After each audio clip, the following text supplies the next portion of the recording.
Meus irmãos, vamos pedir a Jesus que nos ampare e nos abençoe a todos, para que possamos fazer o nosso trabalho da melhor forma possível, confiando no Senhor, nos amigos espirituais, que nunca nos faltam com o apoio, com a ajuda, compensando as nossas grandes limitações pessoais.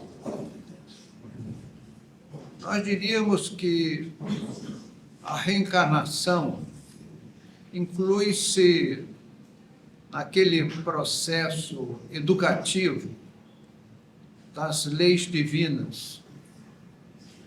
O corpo humano é uma dádiva celeste para os espíritos deles necessitados. É o empréstimo da vida que deve ser preservado. Agradecidos todos nós ficamos diante de Deus por esse recurso majestoso que é o corpo do qual dispomos para a vida terrestre. As encarnações, elas podem ser programadas ou compulsórias. No primeiro caso, que são as reencarnações programadas, o espírito necessitado procura os seus mentores espirituais, pedindo ajuda no planejamento de uma nova existência. Nesse planejamento são consideradas, primeiramente, as necessidades do espírito. Em segundo, o seu progresso, as suas dívidas espirituais possíveis de serem resgatadas, as provas, e também o complexo familiar, trabalho, companhias, no que se inclui o casamento, e, se possível, obras beneméritas. Nós vimos para a Terra com todas essas programações no bolso. Há uma expressão no mundo espiritual que não é usada na Terra, eles chamam os completistas. O que é um espírito completista? Foi aquele que trouxe uma bagagem para a Terra e conseguiu cumpri-las todas. Naturalmente que ninguém aqui presente já chegou a esse nível. Só espíritos muito sábios, muito nobres, de valores muito altos, que conseguem ser completistas. Nós humanos ainda falhamos muito nas oportunidades de progresso que a vida nos oferece.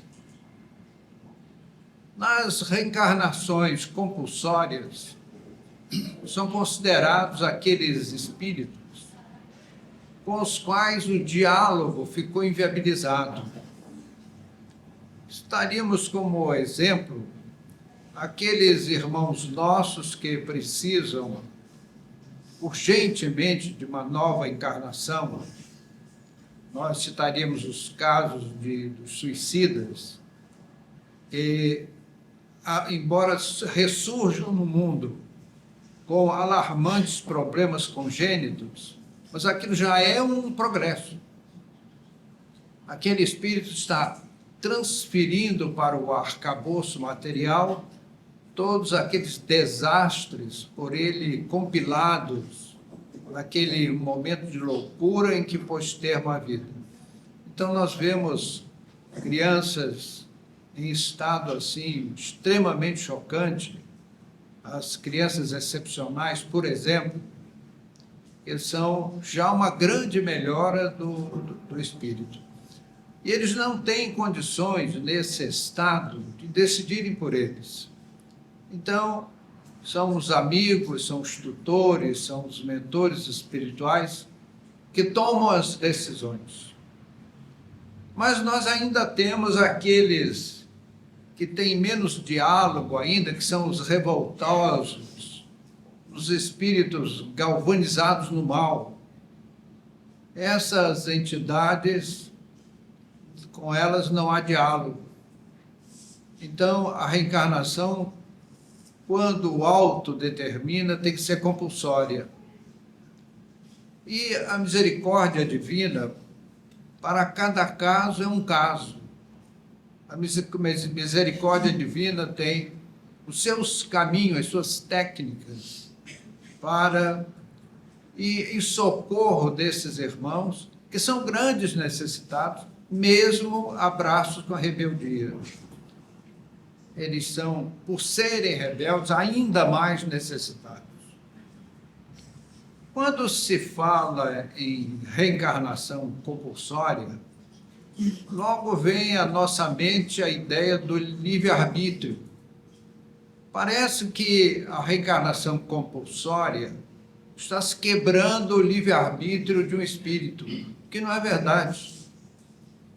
A reencarnação se tornou compulsória justamente porque aquele espírito, abusando do livre-arbítrio, do seu direito de escolha, da sua livre escolha, deu um encaminhamento errado à sua vida e acabou habilitando-se a receber a lei do retorno, que é a reencarnação compulsória.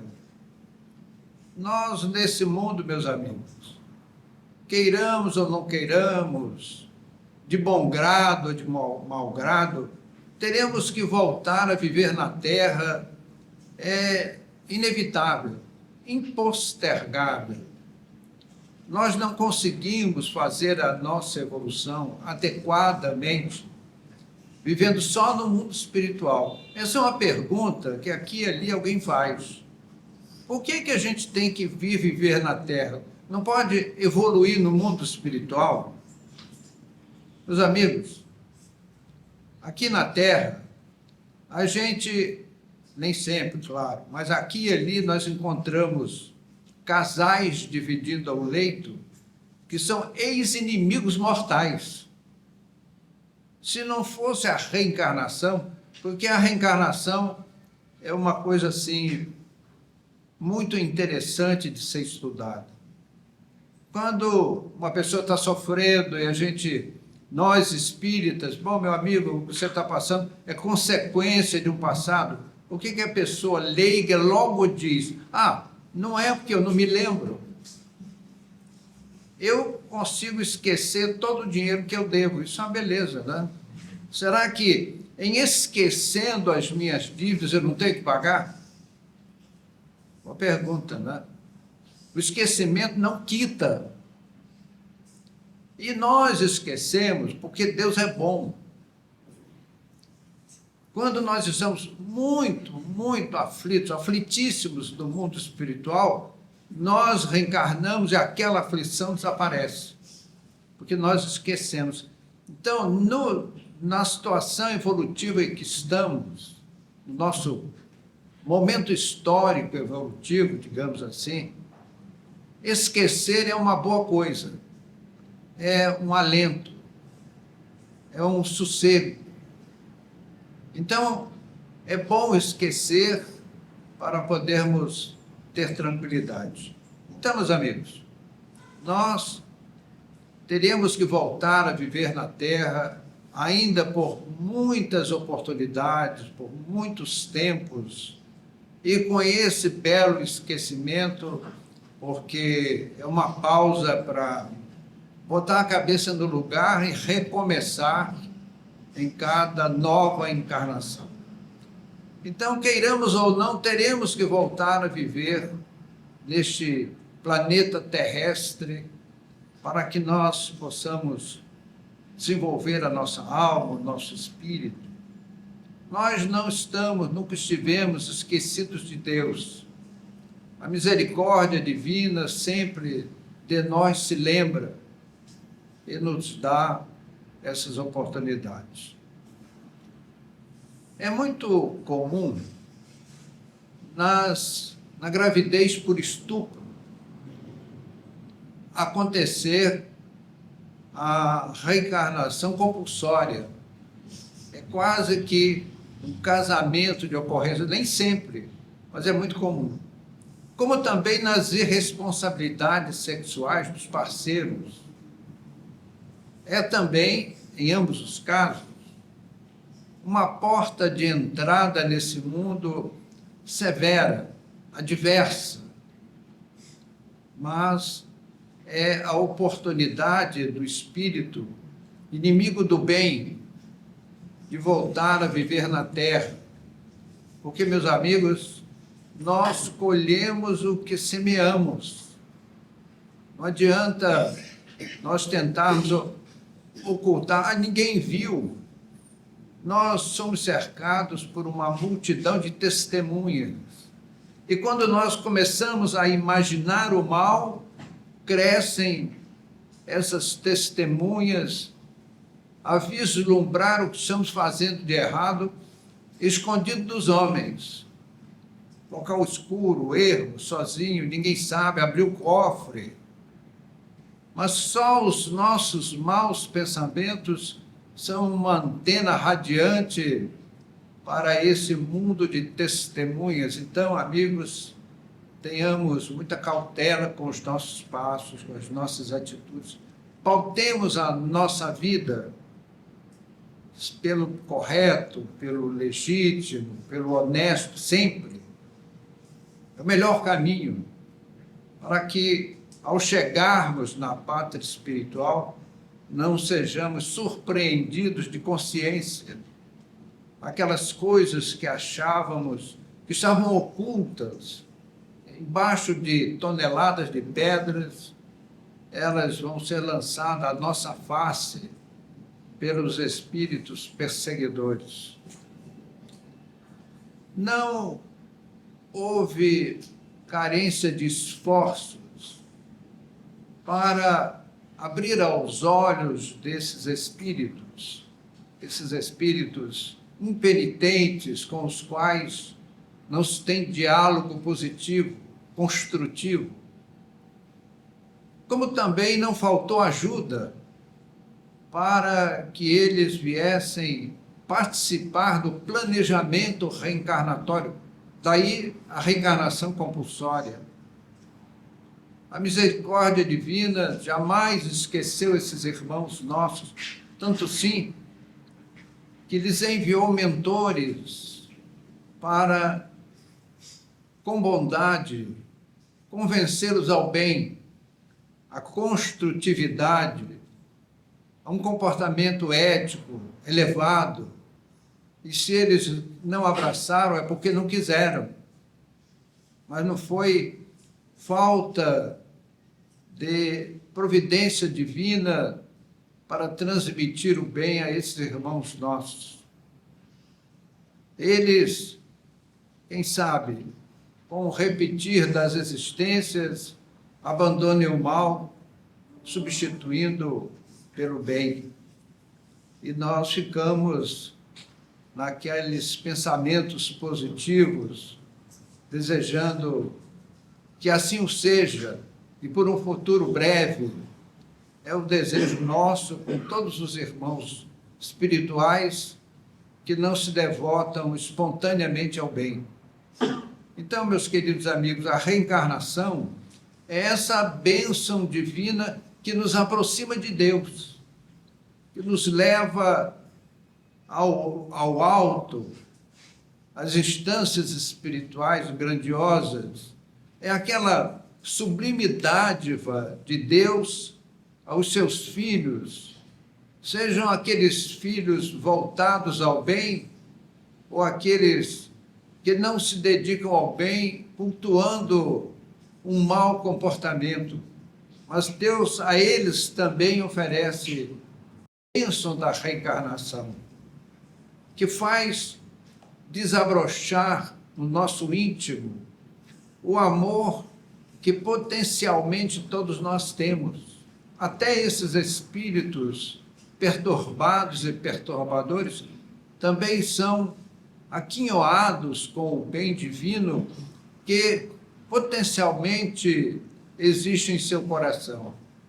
E a reencarnação é, sem dúvida, o recurso divino para a iluminação do nosso entendimento e o desabrochar dos bons sentimentos, porque nós vamos, como seres encarnados, nos relacionando com as pessoas e alguém em especial na nossa vida. Geramos filhos, passamos a amar os filhos e, por outros caminhos alternativos, desenvolvemos o sentimento do amor, que é a grande mensagem do Evangelho. Nós diríamos que o Evangelho poderíamos reunir todas as suas letras e desenhar um coração. Esse é o Evangelho do Cristo. Jesus foi o homem amor, que nos mandou amar até os inimigos. Se amais apenas os que vos amam, que fazeis de especial nisso? Amai até mesmo aos vossos inimigos. Aí é que é o grande desafio para os nossos sentimentos. E esses projetos reencarnatórios nos levam a esse desenvolvimento através de combinações sábias dos mentores espirituais, em que nós conseguimos trazer para o nosso carinho, para a nossa vida familiar, espíritos que prejudicamos no passado, ou que nos prejudicaram, e aprendemos a amar. Aprendemos a perdoar pelas forças dos vínculos familiares. A encarnação nos dá também a amplitude dos nossos conhecimentos. Meus amigos, nós olhamos uma pessoa adulta, uma pessoa madura, e ele se torna um pequeno sábio, não um grande sábio, pelo fator idade. Agora, imaginemos, companheiros, este fato repetido muitas vezes leva o espírito à sabedoria. E nós aprendemos na Terra, voltamos ao mundo espiritual, repassamos os nossos conhecimentos, melhoramos a nossa bagagem intelectual e vamos crescendo em sabedoria. Nos vitrais dos templos religiosos aparece aquela figura do anjo. E o anjo tem duas asas. Claro que é uma fantasia mística. O anjo com duas grandes asas. Vejam, os grandes espíritos, os anjos espirituais, entre aspas, eles não precisam de asas para voar. Eles se deslocam a velocidades inimagináveis para nós, seres terrestres. E usam o poder da mente e da vontade, a ação da vontade. Eles desejam um deslocamento e o fazem. Não precisam de asas. Mas aquelas duas asas do anjo são dois símbolos importantes para o nosso estudo. Uma asa significa o saber, a inteligência, conhecimento, e a outras asas significam o sentimento. Então, é inteligência e sentimento as duas asas do anjo. Os espíritos engrandecidos, nessa simbologia, são muito sábios e amor infinito. Eles conseguem amar aos inimigos coisa que nós, cidadãos terrestres, ainda estamos aprendendo. Vamos começar a aprender brevemente. Tal desafio para as nossas almas, teremos que vencer. Então, a reencarnação, meus amigos, propicia isso. Já que eu não posso me entender com alguém, então eu ressurjo no mundo como filho dessa pessoa e passo a amá-lo como pai ou como mãe, ou recebo um espírito desse jaez na condição de um filho. E ele chega de uma forma e a gente fica assim, de queixo caído com a sabedoria divina. Aquele terrível inimigo que nós tivemos no passado ele nos chega na figura de um bebê. Vocês conhecem coisa mais linda? Aquele anjinho assim, dormindo no berço durante a noite. Que coisa angelical, celestial. Então, Deus faz os espíritos mais perversos possíveis passarem pela instância da infância, da criança, do bebê. Então, se o espírito se corrompe depois, é por sua conta. Mas ele é introduzido do mundo numa situação angelical, de pureza, de beleza, que atrai as providências, os cuidados dos pais. E aí nós vamos dar carinho, cuidado, amor. Beijamos as bochechas daquele que foi o nosso terrível rival. Então, Deus sabe o que faz. Então, a gente fica assim, cada vez que estudamos esses ensinamentos espirituais, nós mais compreendemos a grandeza de Deus. Por falar em saber, eu lembraria aos amigos do Dr. Ian Stevenson, catedrático, doutor em neuropsiquiatria nos Estados Unidos, que foi um mentor espiritual reencarnado, já voltou à Pátria Celeste, para trabalhar no mundo científico a reencarnação da qual estamos falando hoje. Ele publicou, antes de falecer, um livro, Reincarnation and Biology, Reencarnação e Biologia, que é um livro muito, muito interessante, que fala sobre as marcas de nascença, birthmarks. Ele comenta sobre as deformações físicas congênitas, às vezes graves, faz interessantes comentários. Eu não sei se o livro já tem uma versão em português, mas os companheiros que gostam de passear pela internet, fazer pesquisa, de repente encontram alguma tradução do livro que fala muito sobre as deficiências físicas daqueles espíritos que atentaram contra a própria vida, causando a si próprio pequenas, médias, grandes marcas dessas experiências.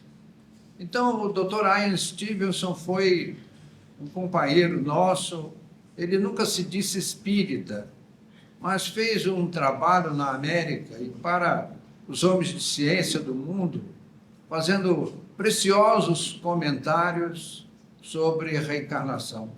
Ele nos dá provas assim autênticas.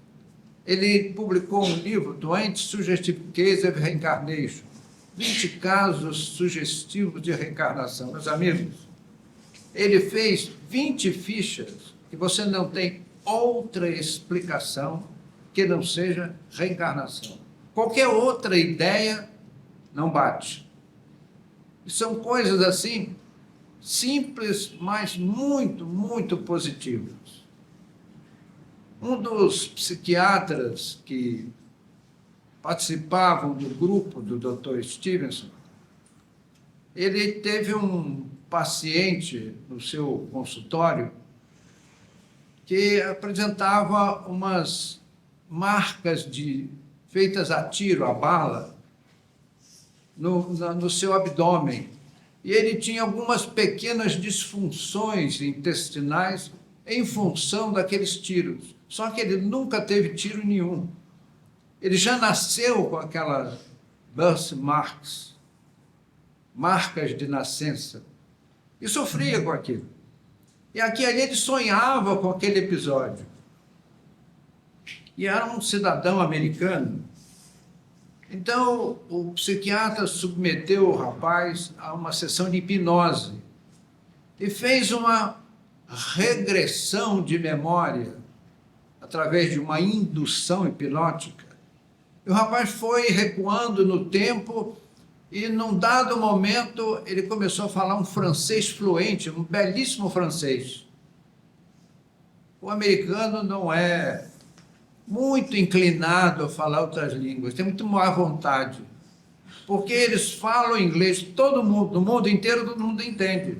É como se nós, brasileiros, fôssemos daqui para o Japão, falássemos em português e todo mundo entendesse. Mais ou menos isso. Um dia chegamos lá, né? Vai demorar um pouquinho, mas a gente chega lá. Então, aquele moço americano falando francês fluente, aí ele mandou vir uma médica que era de origem francesa e que ficava no consultório ao lado, e ela serviu de intérprete. E o rapaz contou uma história que ele disputava as graças de uma moça com um conhecido, um companheiro daquela vila no Canadá. E um dia aquele rapaz convidou para um passeio de barco, à noite. E lá no meio da represa, ele sacou de um revólver e o matou a tiros. Jogou na represa. Uma pedra, naturalmente, né? Então, ele surgiu na reencarnação seguinte com as sequelas dos tiros que levou no abdômen. Então, foi assim uma revelação muito oportuna para os estudos do grupo.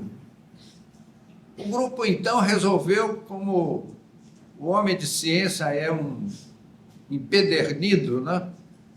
Eles formaram o grupo e foram visitar aquela vila no interior do Canadá que falava francês.